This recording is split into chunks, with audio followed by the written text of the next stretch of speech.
और ज़ीरो से इसीलिए मैं कहती हूँ कि यहाँ पे आपके रिश्तेदार भी आपको जानने पहचानने से इनकार कर देंगे। बाकी ये है कि मैंने आपको ओवरऑल बताया है, टोटल कॉस्ट तकरीबन आपका, मैं यही बोलूँगी कि इंसान को कभी भी किसी चीज़ में हार नहीं मानना चाहिए। अगर आपने एक चीज़ का ख्वाब देखा है तो वो ख्वाब आपका पूरा हो ही जाता है।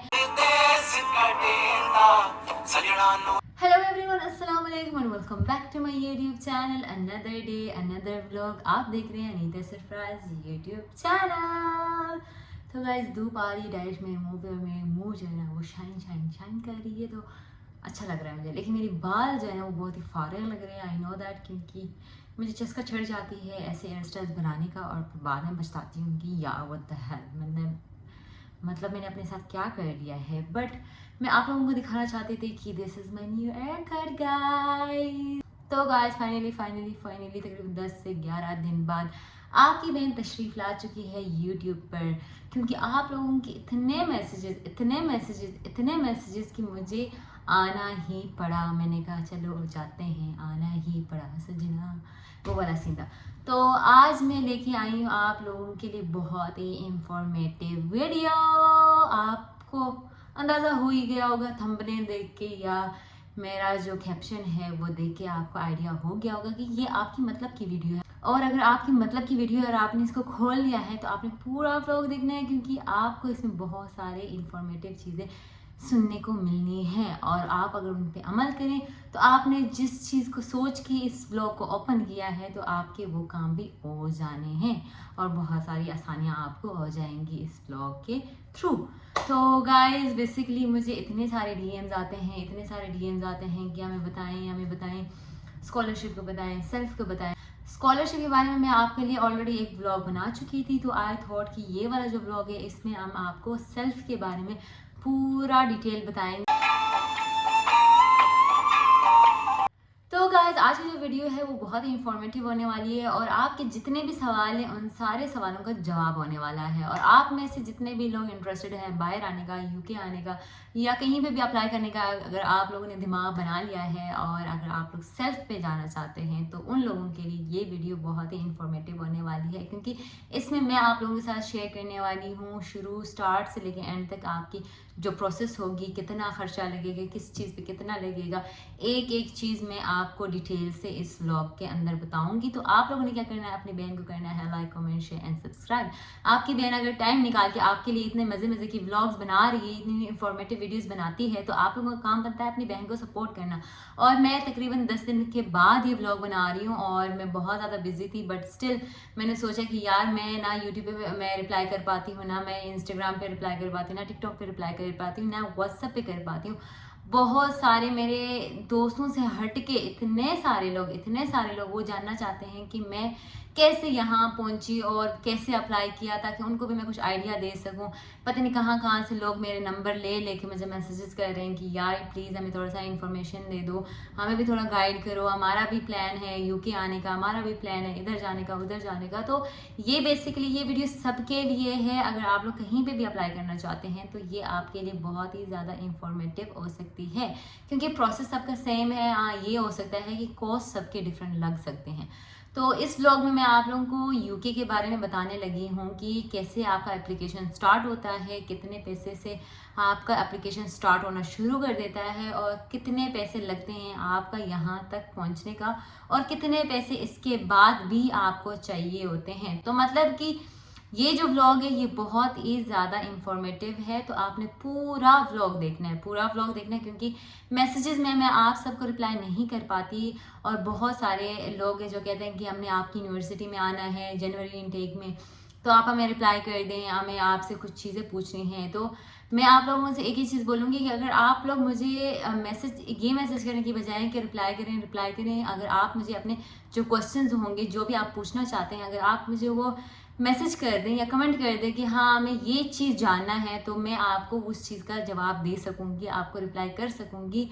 लेकिन इस तरह से मैं रिप्लाई नहीं कर सकूँगी कि अगर आप लोग कहेंगे कि आप हमें रिप्लाई करें, मैंने जो है आपकी यूनिवर्सिटी में आना, मुझे इन्फॉर्मेशन चाहिए, इस तरह से मैं हर किसी को तो रिप्लाई नहीं कर पाऊँगी। लेकिन जो लोग अपना क्वेश्चन और एग्जैक्ट क्वेश्चन मुझसे पूछेंगे तो मैं कोशिश करूँगी कि मैं उनको जवाब दे दूँ।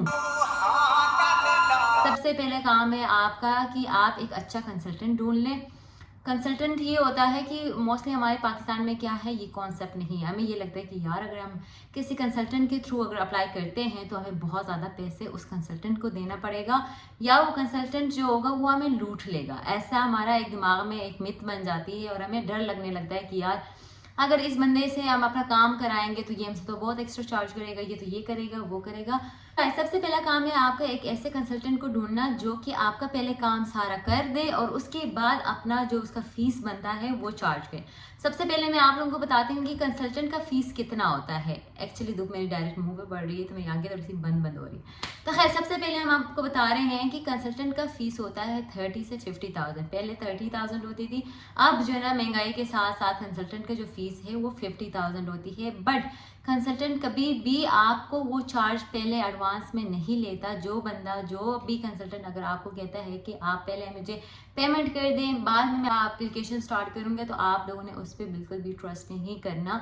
आपने क्या करना है, पहले अपना एप्लीकेशन उससे स्टार्ट करवाना है और जो भी रियल बंदा होगा, जो रियल कंसल्टेंट होगा, जिसका पहले से एक्सपीरियंस हो, जिसका आपको आइडिया हो कि हाँ इस बंदे का इसने काम पहले से कराया है, आपके किसी जानने वाले का, आपके किसी दोस्त का, या उसका प्रॉपर एक ऑफिस है, सब कुछ लोकेटेड है, तो उस कंसल्टेंट से आपने अपना काम कराना है। तो वो कंसल्टेंट क्या करता है कि पहले आपका सारा प्रोसेस करता है, आपका एप्लीकेशन भेज देता है, आपका केस आ जाता है, आपके जो पहले कंडीशनल लेटर आता है, फिर आपका केस लेटर आता है। उसके बाद जब आप वीज़ा के लिए अप्लाई करते हैं, जिस दिन वो आपका वीज़ा के लिए अप्लाई करेगा उस दिन वो अपना जो चार्ज है वो 50,000 वो आपसे लेगा। लेकिन आपने जो अपनी फ़ीस है वो भी खुद पे करनी होती है, अपनी वीज़ा फ़ीस वो भी खुद पे करनी होती है। आपने कोई भी पेमेंट कंसल्टेंट के थ्रू नहीं करानी होती है, सारा पेमेंट आप खुद करते हैं। तो सबसे पहले बात मैंने आपको ये बता दी कि जो कंसल्टेंट का फ़ीस होता है ना वो सिर्फ 50,000 होता है और वो तब लेता है जब आपका काम हो जाता है, जब आपका वीज़ा फाइल हो जाता है। हाँ, वो कंसल्टेंट इस चीज़ की गारंटी आपको नहीं दे सकते कि आपका वीज़ा आता है नहीं आता, वो क्योंकि अब वीज़ा वालों पे डिपेंड करता है कि वो आपको वीज़ा देते हैं या नहीं देते। लेकिन जो यूनिवर्सिटी की तरफ से जो सारा कुछ होता है वो कंसल्टेंट आपको डन करके देता है और वो उसकी तरफ से होता है कि उसका काम होता है कि वो किस यूनिवर्सिटी में आपको अप्लाई करता है, किस यूनिवर्सिटी में आपका एडमिशन कराता है, किस तरह से आपका एडमिशन कराता है, वो उस कंसल्टेंट का काम होता है। पहले सिस्टम में ये होता है कि कंसल्टेंट ऐसा करता था कि सारे काम खुद ही कर देता था, बाद में आपको बस वो चीज़ें पकड़ा देता था कि हाँ ये सारा कुछ हो गया है, आपका जो है ना केस वगैरह आ गए यूनिवर्सिटी से, आपका एडमिशन डन है, आपने बस फीस जमा करानी है और फिर आपने वीज़ा के लिए फ़ाइल करनी है। लेकिन अब क्या होता है कि जो यूनिवर्सिटी वाले वो कहते हैं कि स्टूडेंट खुद पर्सनल स्टेटमेंट लिख के देंगे तभी वो एक्सेप्टेड होगा, क्योंकि कंसल्टेंट क्या होता है वो एक ही स्टेटमेंट जो है ना वो बार बार चेंजिंग करके वो सबके लिए भेजेगा, तो जाहिर सी बात है उसमें जो है ना वो यूनिवर्सिटी वालों को समझ आ जाती है कि हाँ ये पहले भी आ चुकी, दूसरी भी आ चुकी, तीसरी भी आ चुकी, तो वो लोग उसको एक्सेप्ट नहीं करते हैं। इसलिए मोस्टली कंसल्टेंट क्या कहते हैं कि आप अपना पर्सनल स्टेटमेंट खुद लिख के दें। वो आपको सैंपल दे देते हैं कि इस सैंपल के अकॉर्डिंग आपने अपना पर्सनल स्टेटमेंट लिखनी है और फिर हमें भेजनी है और फिर वो आगे से उसको सबमिट कराएगा। तो ये सीन हो गया। अब जो है ना दूसरा स्टेप क्या होता है, जब आपका केस आ जाता है, आपका जब सारा कुछ डन हो जाता है तो आपको फीस सबमिट करानी होती है। फीस अब डिपेंड करता है कि आपने किस यूनिवर्सिटी में अप्लाई की है। सबसे पहले बात करते हैं कि इनिशियल डिपॉजिट होता क्या है। मोस्टली लोग समझते नहीं इस चीज़ को। यूके आने के लिए आपने क्या करना होता है कि सबसे पहले कंसल्टेंट से आप ये बात करते हैं कि मुझे जो है ना यूके जाना है, मुझे यूनिवर्सिटीज़ में एडमिशन करा दें, लेकिन ऐसी यूनिवर्सिटीज़ में एडमिशन करा दें जिनकी फ़ीस 3,000 से 4,000 के बीच में हो। ये वो लोग कराते हैं जिनके पास गुजारे का मतलब बजट होता है, जो बस बहुत ही कम बजट में बाहर जाना चाहते हैं, तो वो कहते हैं कि हमें 3,000 से 4,000 के रेंज में आपने यूनिवर्सिटी में एडमिशन करा देनी है। अब कुछ लोग जो ज़्यादा इन्वेस्ट करना चाहते हैं और अच्छी यूनिवर्सिटी में आना चाहते हैं, वो लोग कहते हैं कि आप हमारी जो एडमिशन है ना वो 5,000 से लेकर 6,000 के बीच में आप कर दें, उससे ये होगा कि हमारी बाद में आसानियाँ होंगी।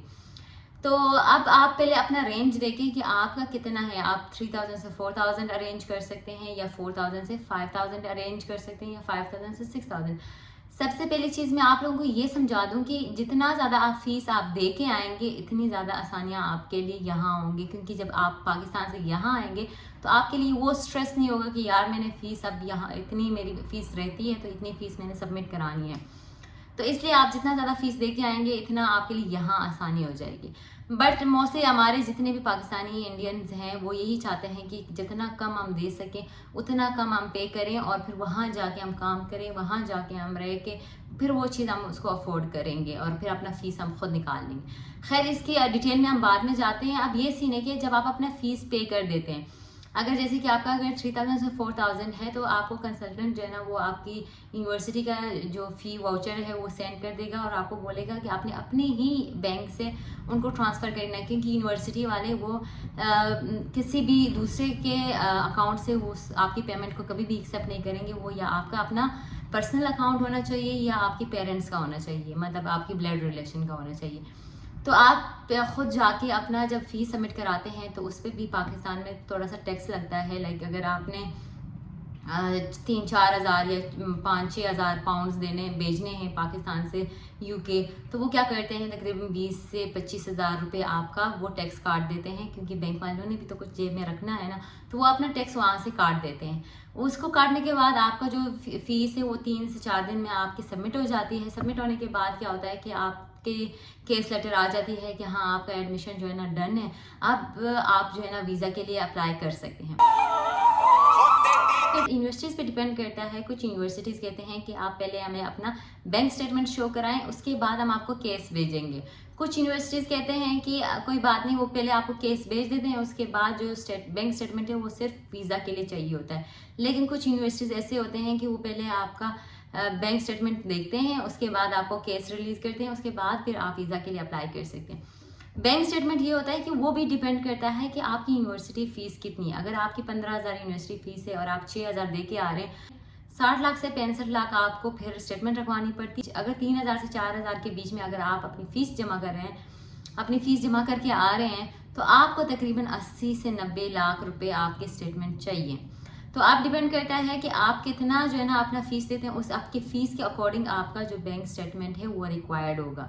अब अगर आपका बैंक स्टेटमेंट जो है ना वो आपको 80 लाख रुपए चाहिए, मोस्टली लोग क्या करते हैं वो अपने किसी रिश्तेदार से वो पैसे उठा के अपने अकाउंट में रख लेते हैं 3 महीने के लिए, 2 महीने के लिए, 1 महीने के लिए, और फिर जब आपका काम हो जाता है आप उनको पैसे वापस कर देते हैं और आप जो है ना फिर आपका सीन गुड हो जाता है। बट मोस्टली क्या होता है, बहुत सारे ऐसे लोग हैं जिनके ना ऐसे रिश्तेदार काम आते हैं, ना जो है ना कोई दोस्त काम आता है। मोस्टली पाकिस्तान में लोग काम आते ही नहीं है, क्योंकि सबको अपना अपना फ़िक्र लगी रहती है और सबको अपना ये ख्याल होता है, सबको डर लगा होता है कि यार ये पैसे ले तो लेगा, ये ना वापस ना करे। हर चीज़ का खौफ इंसान के दिल में होता है। पाकिस्तान में ये कोई बुरी बात भी नहीं है, लेकिन कोई अच्छी बात भी नहीं, क्योंकि जब किसी बंदे को मदद की ज़रूरत होती है उस टाइम आपको मदद करने के लिए कोई भी नहीं होता। तो खैर इसका एक गुड पार्ट ये है कि अगर गुड भी और थोड़ा सा मुश्किल भी, कि अगर जो लोग अफोर्ड नहीं कर सकते और जो लोग अफोर्ड कर सकते हैं उनके लिए तो बहुत अच्छा है, लेकिन जो लोग अफोर्ड नहीं कर सकते उनके लिए थोड़ा और बर्डन हो जाता है। वो इस वे में कि अगर आपको 80 लाख रुपए चाहिए आपके अकाउंट में सिर्फ स्टेटमेंट के तौर पे, सिर्फ आपने अपने अकाउंट में उसको शो कराना है, तो उसके लिए क्या करना पड़ता है कि आपके पास कुछ इन्वेस्टर्स होते हैं जो कि आपका जो कंसल्टेंट होता है वो आपको रिकमेंड कर देता है, या कोई और आपके दोस्त यार आपको रिकमेंड कर सकते हैं कि हाँ ये इन्वेस्टर जो है ना वो गुड है, इससे आप पैसे रखवा लें और फिर अपना काम करवा लें। अब वो इन्वेस्टर्स क्या होते हैं, वो आपको 80 लाख रुपए तो दे देंगे, कहेंगे हाँ ठीक है 2 महीने का एग्रीमेंट कर देते हैं कि 2 महीने आपके अकाउंट में हमारे ये पैसे रहेंगे, और आपने क्या करना है 8-10 लाख के ऊपर आपने हमें 1 लाख रुपए देना है। मतलब अगर 80 लाख हुए तो उन्होंने आपसे 8 लाख प्रॉफिट लेना है, ठीक है। ये समझ आ गई आपको।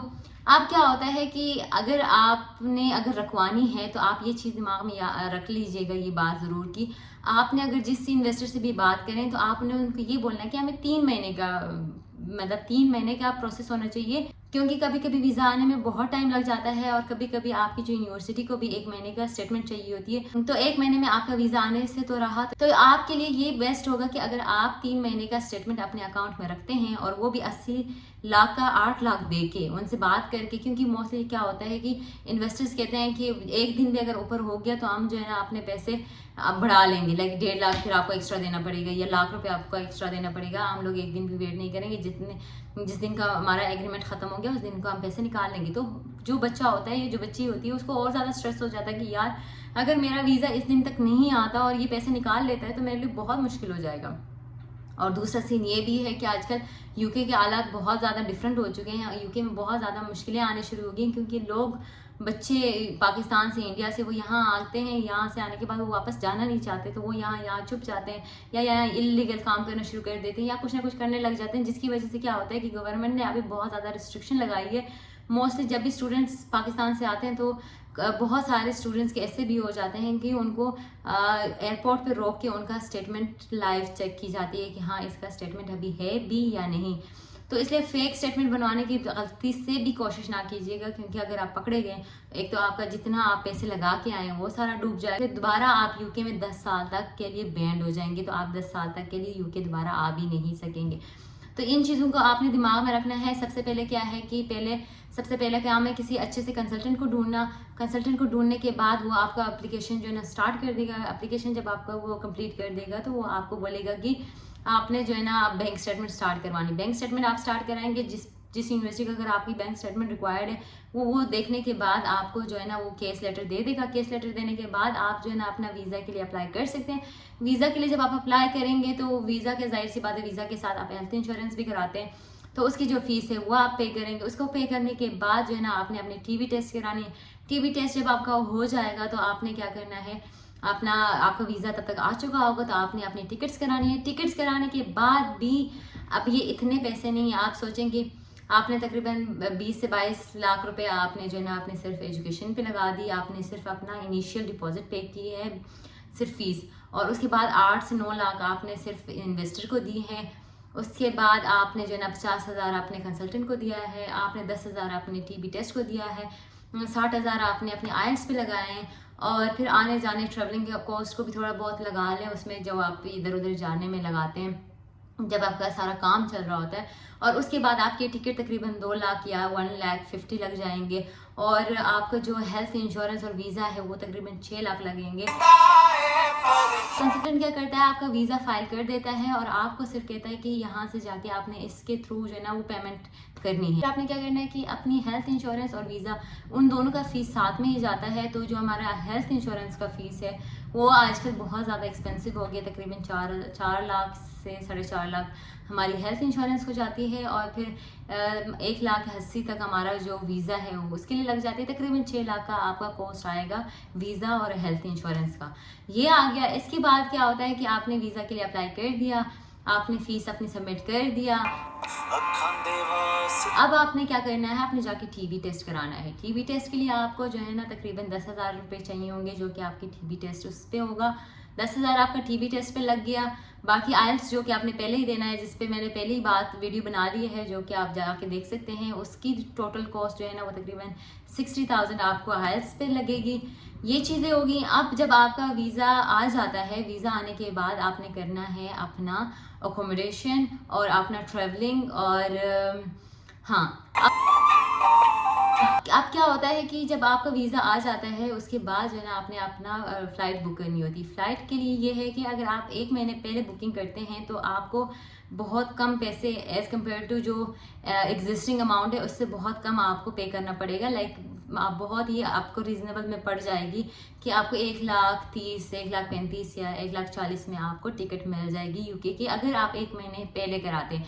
लेकिन अगर आप बहुत ही हफ्ते पहले या 4-5 दिन पहले कराते हैं तो आपको टिकट बहुत महंगा पड़ सकता है। तो इन सब को कैलकुलेट करके तकरीबन आपका 35 से 40 लाख रुपए लग ही जाएंगे, आराम से लग जाएंगे, और आपको पता भी नहीं चलेगा कि इतने पैसे आपके लग चुके हैं। जब ये पैसे आपके लग जाएंगे उसके बाद भी आपने ये दिमाग में रखना है कि अगर आप यूके आ रहे हैं तो आपने अपना अकोमोडेशन खुद करना है। आपने जो है ना यहाँ आके अपना ग्रोसरी वगैरह सब कुछ आपने खुद करनी है। तो उसको आप मैनेज कैसे करेंगे, यूनिवर्सिटी जब आप ट्रैवल करेंगे तो वो कैसे मैनेज करेंगे। तो आपके पास इतने और पैसे होने चाहिए कि अगर आप यहाँ आते हैं तो पहले 3 महीने आपके सर्वाइवल के होते हैं।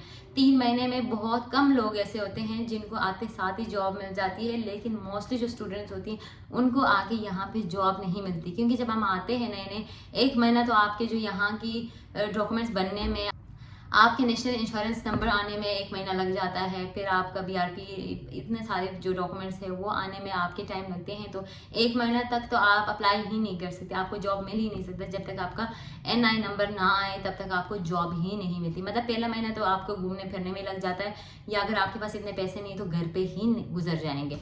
तो पहला महीना तो आपका निकल गया आपके हाथ से। दूसरा महीना ये होता है कि आपको जॉब ढूंढने में आप शुरू कर देते हैं, आप सर्च करना शुरू करते हैं कि अच्छा जॉब कैसे मिलेगी। आप अप्लाई करते जाते हैं, लेकिन आपको कोई जॉब नहीं मिलता। क्योंकि यहाँ पे भी ऐसा सीन है कि अगर आपको रेफरेंस हो कहीं पे, आपको थोड़ी जल्दी जॉब मिल जाती है, लेकिन अगर आपने खुद अप्लाई करनी है तो आपको काफ़ी टाइम लग जाता है। तो आप ये दिमाग में रख लें कि पहले 3 महीने तो आपको जॉब मिलने से रहा, और पहले जो 3 महीने का खर्चा है वो भी आपने पाकिस्तान से साथ लेके आना है। तो बहुत ज़्यादा पैसे लगेंगे गाइस, इसमें बहुत ज़्यादा पैसे लगते हैं। तो अगर आप अफोर्ड कर सकते हैं, ये उन लोगों के लिए जो अफोर्ड कर सकते हैं इतना ज़्यादा, तकरीबन मेरे ख्याल में से 80 से 90 लाख रुपए तो ऐसे आराम से ही लग जाते होंगे। क्योंकि यहाँ पे अकोमोडेशन भी तकरीबन 350 पाउंड का 1 महीने का रेंट है, और फिर ग्रोसरी वगैरह लगा लें। अगर आप सिर्फ बाहर से खाते हैं वो आपको बहुत ज़्यादा एक्सपेंसिव पड़ता है, लेकिन अगर आप घर पे ग्रोसरी करके ला के पका रहे हैं तो वो आपको फिर भी थोड़ा रिजनेबल पड़ जाता है। बट शुरू के जो बच्चे होते हैं जो पाकिस्तान से आते हैं यहाँ, और उनके लिए जो शुरू के 3 महीने बहुत ही टफ, बहुत ही स्ट्रगलिंग होते हैं। तो आपने सिर्फ ये नहीं सोचना कि बस मैं वहाँ पहुँचूंगा, जैसे लैंड करूँगा अगले दिन मुझे जॉब मिल जाएगी, अगले दिन मेरी ज़िंदगी बहुत अच्छी होगी। यहाँ पे इंसान आता है तो वो ज़ीरो से स्टार्ट करता है, और तब उसको रियलाइज़ होता है कि यार वो जो पाकिस्तान में ज़िंदगी थी वो क्या थी, और अब हम कहाँ आ गए, और अब हम क्या कर रहे हैं। और आपको वो काम करना पड़ता है जो आपने ज़िंदगी में कभी सोची नहीं होती। और हर टाइम आप घर में सब कुछ आपको प्लेट में मिल रहा होता है, खाना सही नहीं बनाओ तो माँ पे चीख लिया, बहन पे चीख ली कि ये कैसा बनाया, ये क्या किया है। और यहाँ जब आपको आके अपने हाथ का बना के खाना पड़ता है, और आपके हाथ में तो वैसे भी टेस्ट नहीं होता, लड़के कहाँ बनाते हैं खाना। खैर लड़कियों के हाथ में टेस्ट तो होती है, वो अपने लिए इतना खाना तो बना ही लेंगे कि गुजारा कर। लेकिन लड़कियां जब यहाँ आती है उनके लिए और ज़्यादा टफ हो जाती है, और ज़्यादा बर्डन हो जाती है, क्योंकि लड़कियां इतनी ज़्यादा एक्सप्रेसिव नहीं होती, और ऊपर से वो इतना ज़्यादा अपने पेरेंट्स को बर्डन नहीं करना चाहते, और ना ही वो चाहते हैं कि वो वहाँ इतने दूर किसी कंट्री में हैं और वो वहाँ आपकी वजह से स्ट्रेसफुल हों, तो वो अपनी जो प्रॉब्लम्स हैं वो उनके साथ शेयर भी नहीं करते। तो लाइफ जो ऊपर से दिखती है एक फ्रेम में कि हाँ बहुत ही लग्जरी है, बहुत ही खूबसूरत है, इतना खूबसूरत शुरू के दिनों में नहीं होता। बट हाँ ये है कि अल्लाह का शुक्र है कि UK या बाहर किसी भी कंट्री अगर आप मूव करते हैं तो आपका जो सिस्टम है वो दिन ब दिन पॉजिटिव वे में ग्रो करता जाता है, ऐसा नहीं होता कि आप जो है ना एक जगह स्टक होकर रह जाएं। दिन ब दिन आपको मौके मिलते रहते हैं, दिन ब दिन आप ग्रो करते जाते हैं, दिन ब दिन आपकी ज़िंदगी अच्छी होती जाती है। नो डाउट इस वे में ये बहुत अच्छा है कि हाँ आपको शुरू में थोड़ा सा स्ट्रगल करना पड़ता है, लेकिन एट द एंड आपकी लाइफ बहुत अच्छी हो जाती है। मेरे ख्याल से अगर पाकिस्तान में इंसान अपनी पूरी ज़िंदगी भी लगा दे तो वो 30 से 40 हज़ार की नौकरी से ज़्यादा वो कुछ कमा ही नहीं सकता। लेकिन यहाँ पे ये है कि अच्छा सीन ये है कि आप एक दिन में 30 से 40 हज़ार रुपये आराम से बना लेते हैं, वो भी सिर्फ 6 घंटे या 5 घंटे काम करके। तो ये है कि यहाँ पे जो करेंसी है उसकी वैल्यू है, और पाकिस्तान में आपको पता है एक तो महंगाई, ऊपर से करेंसी की कोई वैल्यू नहीं है। तो उस सिलसिले में आपको बाहर आना चाहिए, बट आपको अपने दिमाग में ये सारा सिस्टम रखना है कि आप जब बाहर जाएंगे तो आप बिल्कुल ज़ीरो से स्टार्ट करेंगे, और आपके लिए बहुत टफ हो सकता है। और क्या पता कि आपके लिए लाइफ कितनी ज़्यादा चैलेंजिंग हो, कितना आपके लिए हार्ड हो, लेकिन आपने अगर आपने एक दिमाग बना लिया है, अपना एक माइंड बना लिया है कि हाँ मैंने करना है, मैंने जाना है, तो उस वे में आप आ सकते हैं, उस वे में आप अपने आप को सेटल कर सकते हैं। बट एट द एंड मैं यही बोलूँगी कि life is very hard, very complicated, but at the end it is beautiful like me. ज़िंदगी खूबसूरत है। यहाँ पे ये है कि आपको फैसिलिटीज़ बहुत मिल जाती है, यहाँ पे आपके लिए आसानियाँ बहुत है। यहाँ पे ये है कि आपको काम, हर तरह के काम मिल जाते हैं। ऐसा नहीं है कि UK में काम नहीं है, UK में काम बहुत है, लेकिन और जॉब्स बहुत ज़्यादा हैं, आपको बहुत मिलेंगे। लेकिन यहाँ पे जो प्रोफेशनल काम है वो आपको मिलना थोड़ा मुश्किल हो जाता है, वो ढूंढना थोड़ा मुश्किल होता है, क्योंकि इतना ज़्यादा एक्सपीरियंस हमारे पास होता नहीं है, इतना ज़्यादा हम लोग इतना शायद एजुकेटेड नहीं है एज़ कम्पेयर टू यहाँ। तो थोड़ा हमारे लिए टफ़ होता है। लेकिन मैं यही बोलूँगी कि इंसान को कभी भी किसी चीज़ में हार नहीं मानना चाहिए। अगर आपने एक चीज़ का ख्वाब देखा है तो वो ख्वाब आपका पूरा हो ही जाता है। तो आपने बस क्या करना है, अपनी लाइफ में एक गोल, एक विजन सेट करके रखनी है, तो इंशाल्लाह आप वहाँ तक पहुँच ही जाते हैं। बाकी ये है कि मैंने आपको ओवरऑल बताया है, टोटल कॉस्ट तकरीबन आपका पाकिस्तान से निकलने का ही सिर्फ 50 लाख रुपए आपके आराम से लग जाएंगे, और बाकी उसके बाद यहाँ आके 3 महीने का आपने जो सर्वाइव करना है उसके पैसे भी आपने अपने दिमाग में सोच के अपने लिए अपने दिमाग में सोचना है कि आपने इसको कैसे करना है, कैसे उसको लेके चलना है, उसका पूरा प्लानिंग करके आना है। क्योंकि यहाँ आपको कोई ही भी सपोर्ट नहीं करता, यहाँ पे कोई भी आपके लिए कुछ भी नहीं करेगा। आपने करना है, खुद करना है, ज़ीरो से करना है। और ज़ीरो से इसीलिए मैं कहती हूँ कि यहाँ पे आपके रिश्तेदार भी आपको जानने पहचानने से इनकार कर देंगे। यहाँ पे ये सीन है कि लोग आपको मिलते ही नहीं है यार, मतलब यहाँ पे लोग मिलते ही नहीं है, क्योंकि आप किसी एक सिटी में होते हैं, वो किसी और सिटी में होते हैं। जैसे कि अगर कोई एक गिलगित में है तो कोई एक इस्लामाबाद में है, कोई कराची में है, तो इतने दूर दूर हैं कि आप, और यहाँ पे कोई भी अपना 1 घंटा भी किसी के लिए ज़ाया नहीं करता, क्योंकि 1 घंटे के भी उनको पे मिलती है। तो वो कभी भी नहीं चाहेंगे कि हम अपना 1 घंटा जो है ना किसी और पे लगाएं और उसको ज़ाया करें। हर कोई यहाँ पे सिर्फ एक ही रेस में है कि हमने पैसा कमाना है, पैसा कमाना है, पैसा कमाना है। यहाँ पे ना कोई दोस्ती, ना कोई यारी, ना कोई रिश्तेदार, ना कोई बहन, ना कोई भाई, सारे एक ही काम में है कि पैसा पैसा पैसा पैसा पैसा पैसा। तो गाइस खैर, आई होप कि आप लोगों के जितने भी सवाल हैं, जितने भी लोगों ने मुझसे पूछा है कि बताएं टोटल कॉस्ट यूके आने में कितने पैसे लगेंगे, तो ये था आपके सवालों का जवाब।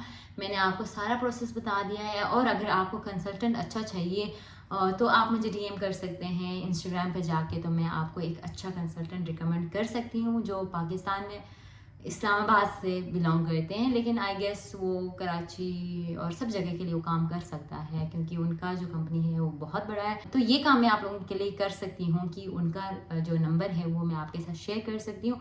तो उसके लिए आपने क्या करना है, मुझे इंस्टाग्राम पे फॉलो करना है और मुझे वहाँ पे जाके फॉलो करके मुझसे नंबर लेना है। मोस्टली लोग क्या करते हैं, आते मेरी वीडियोस नहीं देखते, जो मैं इतनी मेहनत करके आप लोगों के लिए वीडियोस बनाती हूँ वो नहीं देखते, आके मुझे मैसेजेस कर करके व्हाट्सएप पे, इंस्टाग्राम पे, टिकटॉक पे कि बताओ कैसे मुझे भी जाना। मेरी वीडियोस भी तो देख लिया करें यार, मैं इतनी मेहनत से वीडियोस बनाती हूँ, अपनी बहन को थोड़ा बहुत सपोर्ट भी कर लें। बाकी मिलते हैं अगले किसी अच्छे से वीडियो के साथ, तब तक के लिए अपना ख्याल रखिएगा, मुझे दुआओं में याद रखिएगा। अल्लाह हाफिज़।